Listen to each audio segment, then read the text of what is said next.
So we're back to our book again. This chapter is called Double or Nothing. For the 100th time, Alex cursed Alan Blunt using language he didn't even realise he knew. It was almost 5 o'clock in the evening, although it could have been 5 o'clock in the morning. The sky had barely changed at all throughout the day.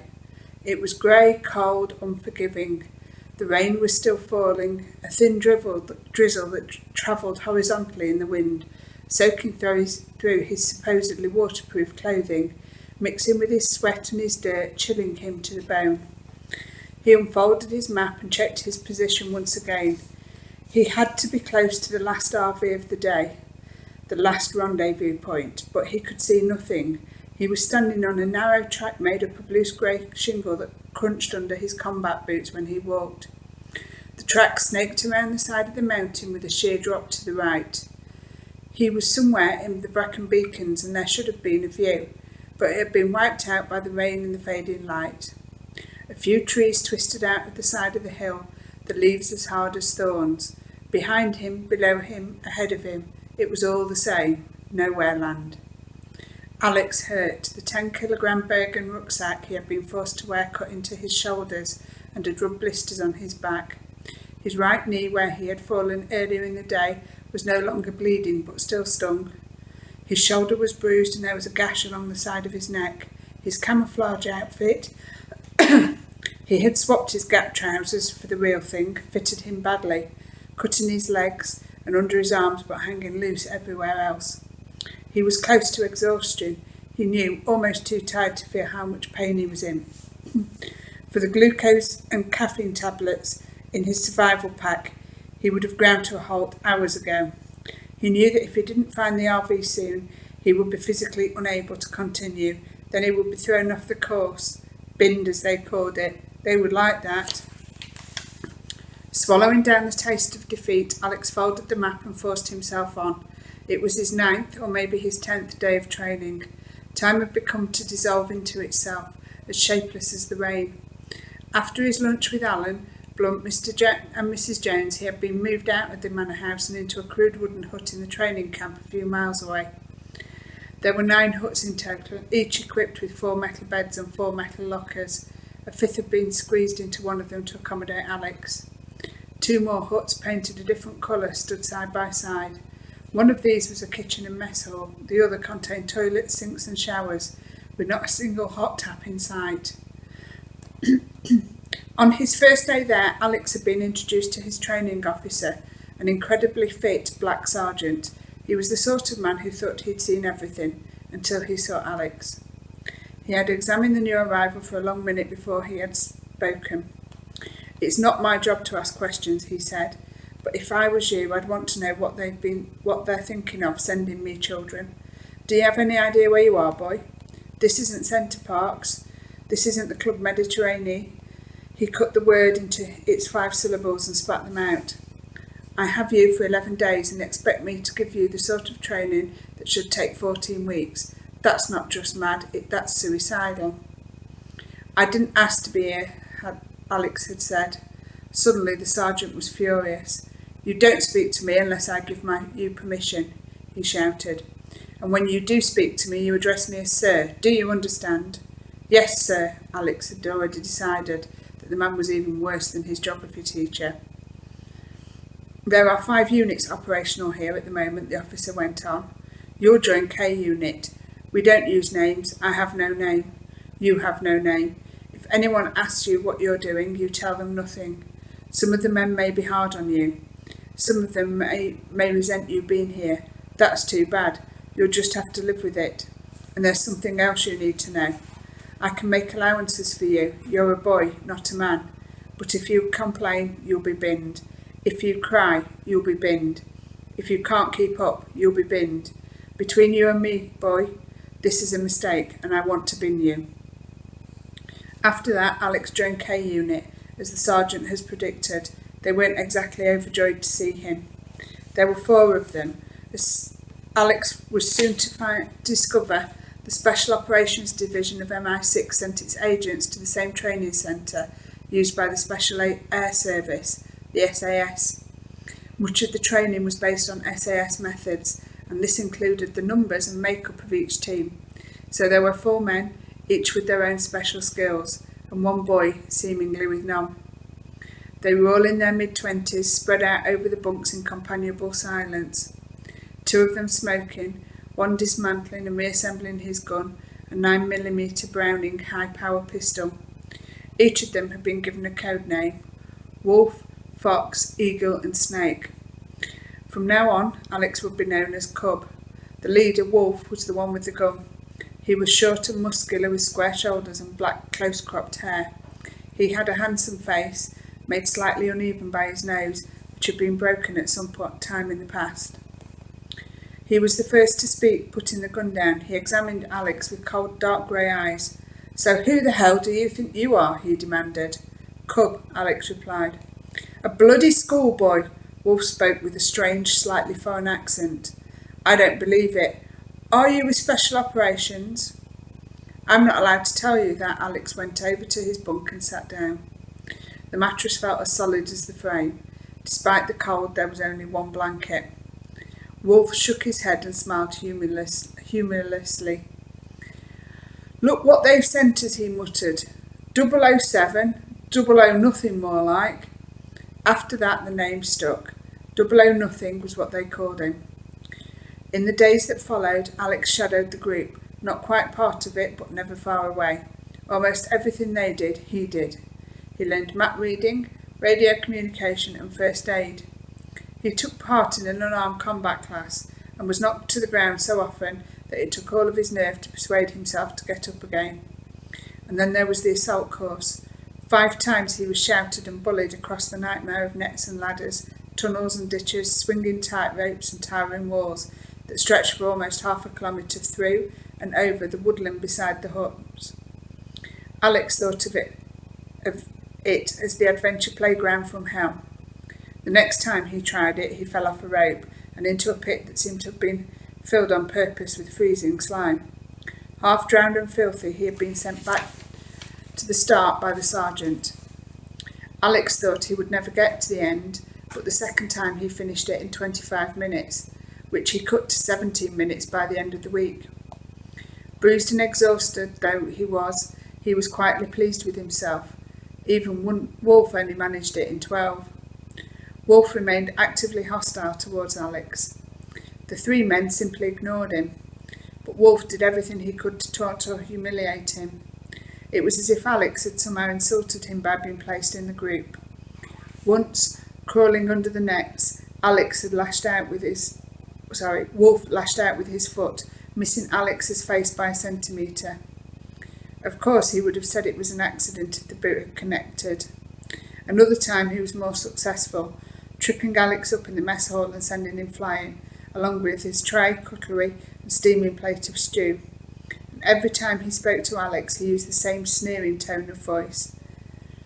"Good night, 00 nothing. Don't wet the bed." Alex bit his lip and said nothing, but he was glad when the 4 men were sent off for a day's jungle survival course. This wasn't part of his own training. Even though the sergeant worked him twice as hard once they were gone, he preferred to be on his own. On the 8th day, Wolf did come close to finishing altogether. It happened in the killing house. The killing house was a mock-up of an embassy used to train the SAS in the art of hostage release. Alex had twice watched K-Unit go into the house, the first time swinging down from the roof, and had followed their progress on CCTV. All 4 men were armed. Alex himself didn't take part because someone somewhere had decided he shouldn't carry a gun. Inside the killing house, mannequins had been arranged as terrorists and hostages. Smashing down the doors and using stun grenades to clear the rooms with deafening multiple blasts, Wolf, Fox, Eagle and Snake had successfully completed their mission both times. This time, Alex had joined them. The killing house had been booby-trapped. They weren't told how. All 5 of them were unarmed. Their job was to simply get from one end of the killing house to the other without being killed. They almost made it. In the first room, made to look like a huge dining room, they found the pressure pads under the carpet and the infrared beams across the door.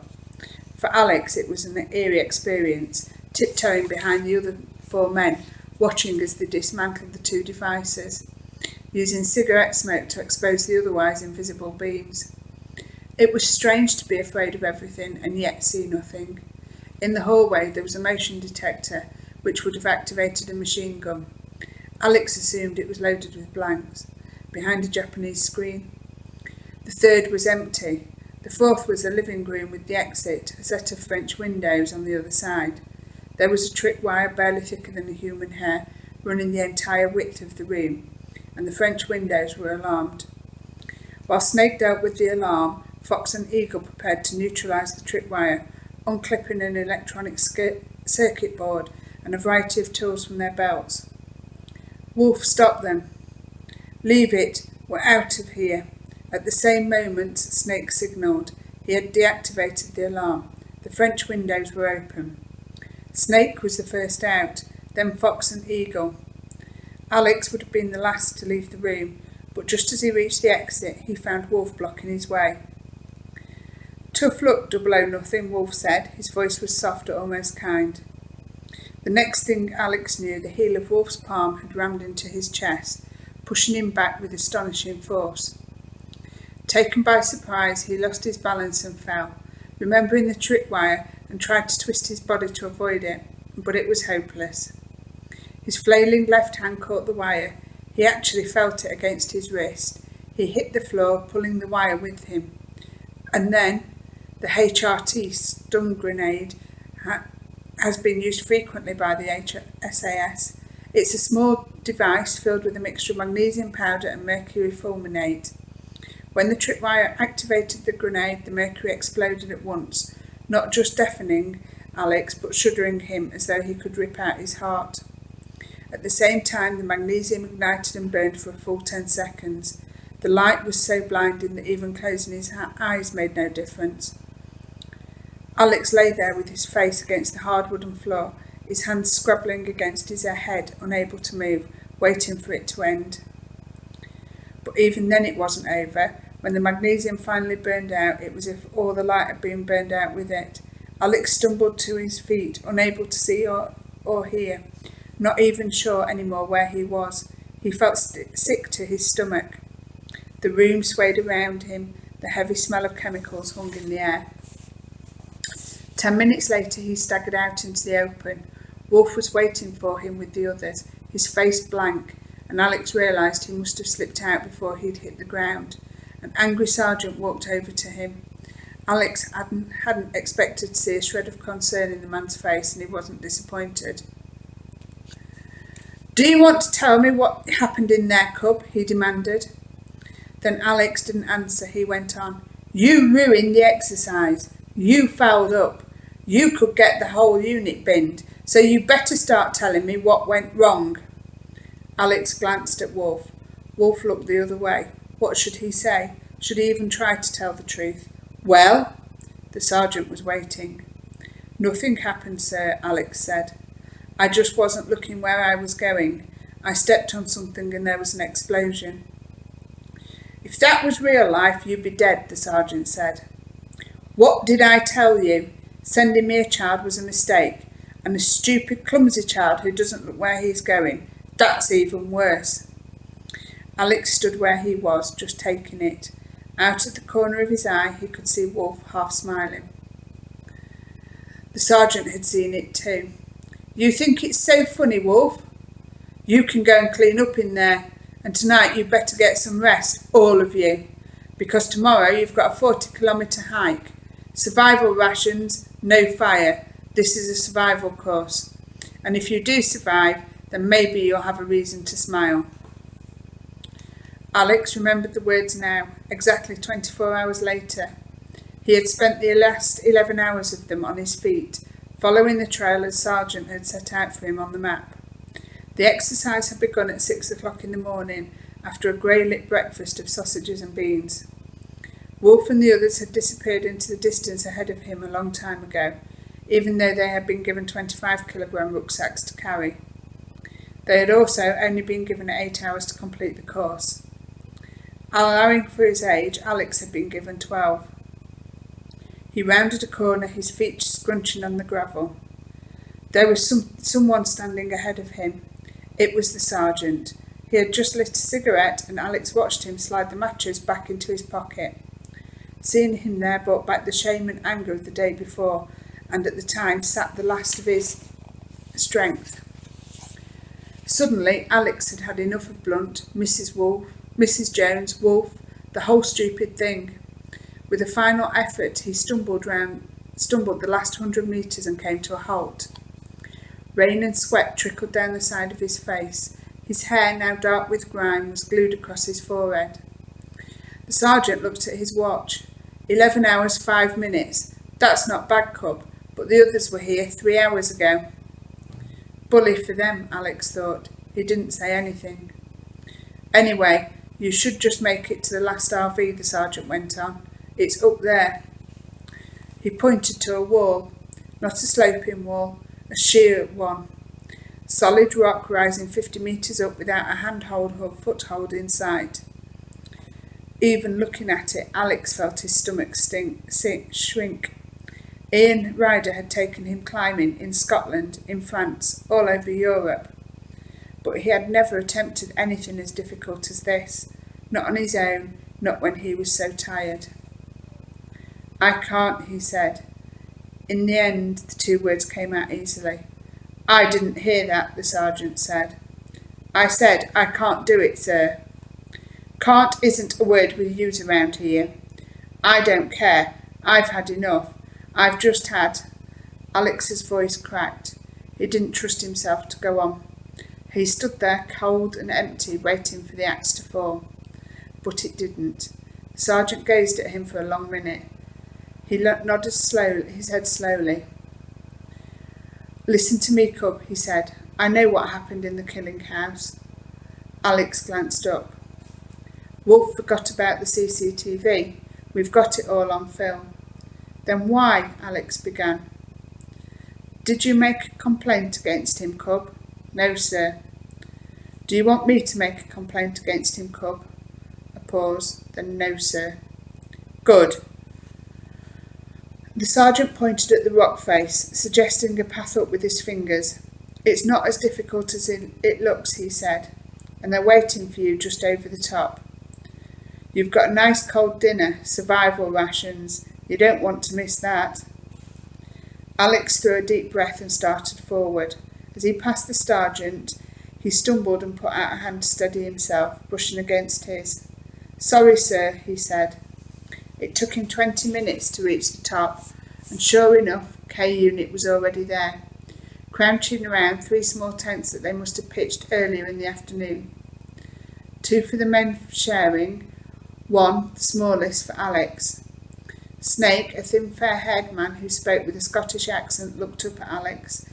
He had a tin of cold stew in one hand, a teaspoon in the other. I didn't think you'd make it, he said.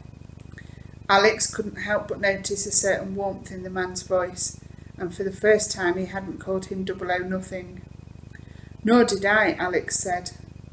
Wolfe was squatting over what he hoped would become a campfire, trying to get it started with 2 flints, while Fox and Eagle watched. He was getting nowhere. The stones only produced the smallest of sparks, and the scraps of newspaper and leaves that he had collected were already far too wet. Wolfe struck the stones again and again. The others watched, their faces glum. Alex held out the box of matches that he had pickpocketed from the sergeant when he had pretended to stumble at the foot of the rock face. These might help, he said. He threw the matches down, then went into his tent.